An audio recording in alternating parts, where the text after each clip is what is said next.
കാലിക്കറ്റ് യൂണിവേഴ്സിറ്റിയുടെയും കേരള സർക്കാരിന്റെയും അംഗീകാരത്തോടെ BCA, BSW, BCom, BSc artificial intelligence, BSc psychology, BSc hotel management തുടങ്ങിയ ഡിഗ്രി കോഴ്സുകളിലേക്ക് അഡ്മിഷൻ ആരംഭിച്ചിരിക്കുന്നു. DPOL കോളേജ്, ഡിസാറ്റ്, നിലമ്പൂർ. MCF കേന്ദ്രത്തിൽ ഹരിതകർമ്മ സേനാംഗങ്ങൾ നേരിടുന്നത് കടുത്ത ആരോഗ്യ സുരക്ഷാ ഭീഷണികൾ. സുരക്ഷിതമില്ലാത്ത തൊഴിൽ സാഹചര്യങ്ങളും പൊതുജനങ്ങളുടെ അശ്രദ്ധയും തങ്ങളെ വലിയ രീതിയിലുള്ള ബുദ്ധിമുട്ടുകളിലേക്ക് തള്ളിവിടുകയാണെന്ന് തൊഴിലാളികൾ പറയുന്നു. വണ്ടൂർ നിലമ്പൂർ റോഡിലെ MCF കേന്ദ്രത്തിൽ ഇത്തരം ദുരിത കാഴ്ചകൾ പതിവാണ്. വീടുകളിൽ നിന്നും മറ്റ് സ്ഥാപനങ്ങളിൽ നിന്നും ശേഖരിക്കുന്ന അജൈവ മാലിന്യങ്ങൾക്കൊപ്പം ഡയപ്പറുകൾ, പാമ്പേഴ്സുകൾ, മറ്റ് സാനിറ്ററി പാഡുകൾ എന്നിവ തരംതിരിക്കാതെ ചാക്കുകളിലാക്കി നൽകുന്നത് പ്ലാന്റിലെ ജോലികൾ കൂടുതൽ ദുഷ്കരമാക്കുന്നു. ഇത്തരം വസ്തുക്കൾ പ്ലാന്റിലേക്ക് കൊണ്ടുവരരുതെന്ന് പലതവണ ആവശ്യപ്പെട്ടിട്ടും പലരും ഇത് തുടരുകയാണ്. വീടുകളിൽ ഉപയോഗിക്കുന്ന ഇൻസുലിൻ സിറിഞ്ചുകളും സൂചികളും സുരക്ഷിതമല്ലാത്ത രീതിയിൽ പ്ലാസ്റ്റിക് മാലിന്യങ്ങൾക്കൊപ്പം കലർത്തിവിടുന്നത് വലിയ അപകടമാണുണ്ടാക്കുന്നത്. ഇതിനോടകം അഞ്ചിൽ കൂടുതൽ ഹരിതകർമ്മ സേനാംഗങ്ങളുടെ കൈകളിൽ ഇത്തരം സൂചികൾ തറച്ചു കയറുകയും തുടർന്ന് ആശുപത്രികളിൽ ചികിത്സ തേടേണ്ടി വരികയും ചെയ്തിട്ടുണ്ട്.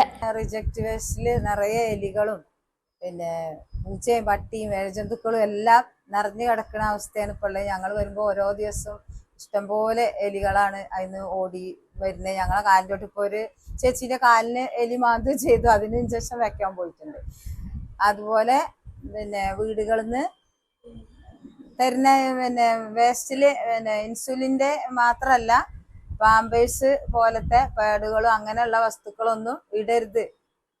അത് എത്ര പറഞ്ഞാലും ഓരോ വീട്ടുകാരും അറിയാതെ ചാക്കിൽ ഇവിടെ വന്ന് കുടയുമ്പോൾ നിറയെ പാമ്പേഴ്സൊക്കെ കിടക്കണം. ആ അവസ്ഥയൊക്കെ ഒന്ന് മാറണം. മാലിന്യങ്ങൾ കുന്നുകൂടി കിടക്കുന്ന പ്ലാന്റുകളിൽ എലി, പൂച്ച, പട്ടി തുടങ്ങിയ ജീവികളുടെ ശല്യം അതിരൂക്ഷമാണ്. ജോലി ചെയ്യുന്നതിനിടയിൽ എലിയുടെ ആക്രമണമുണ്ടാകുന്നത് പതിവാണ്.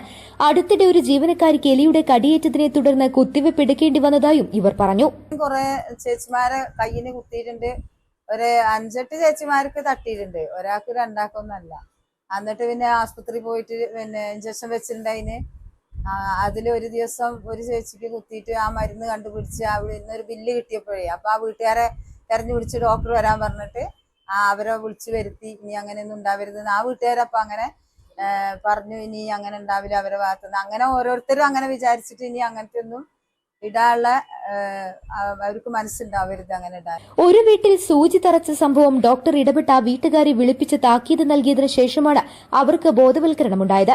സമാനമായ രീതിയിൽ ഓരോ വാർഡുകളിലെയും വീടുകളിൽ വെച്ച് തന്നെ ഇത്തരം മാലിന്യങ്ങൾ കൃത്യമായി തരം തിരിച്ചു നൽകാൻ പൊതുജനങ്ങൾ തയ്യാറാകണമെന്നും ഹരിതകർമ്മ സേനാംഗങ്ങൾ പറഞ്ഞു.